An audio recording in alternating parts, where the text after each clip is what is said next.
সকলকে নিয়ে প্রশংসা করছি আল্লাহ সুবহানাহু ওয়া তাআলার উপর, যে মহান আল্লাহ সুবহানাহু ওয়া তাআলা আমাদের সকলকে আজকের এই জালিলুর রহমানের নিচে বসার তৌফিক দিয়েছেন।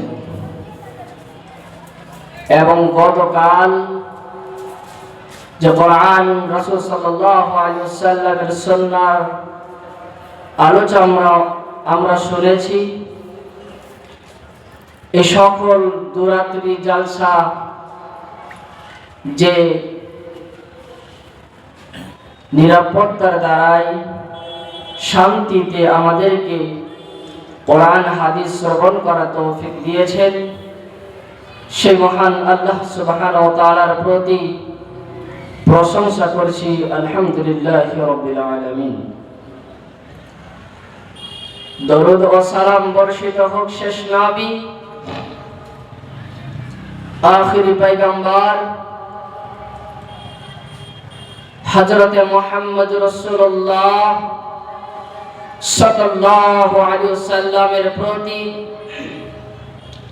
অবতীর্ণ দরুদ ও সালাম বর্ষিত হোক। আল্লাহুম্মা সাল্লি আলাইহি আল্লাহুম্মা বারিক আলাইহি।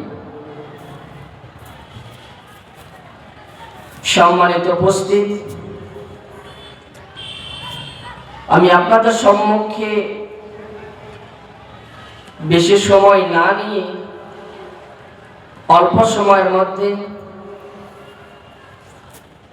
কোরআন ও হাদিস থেকে দু চারটি কথা আলোচনা করব। আল্লাহ সুবহানাহু ওয়া তাআলা কোরআন ও হাদিস থেকে আলোচনা করার এবং সময়ের দিকে লক্ষ্য রেখে সন্তুষ্টর সাথে বলার তৌফিক দান করুন। আল্লাহুম্মা আমিন।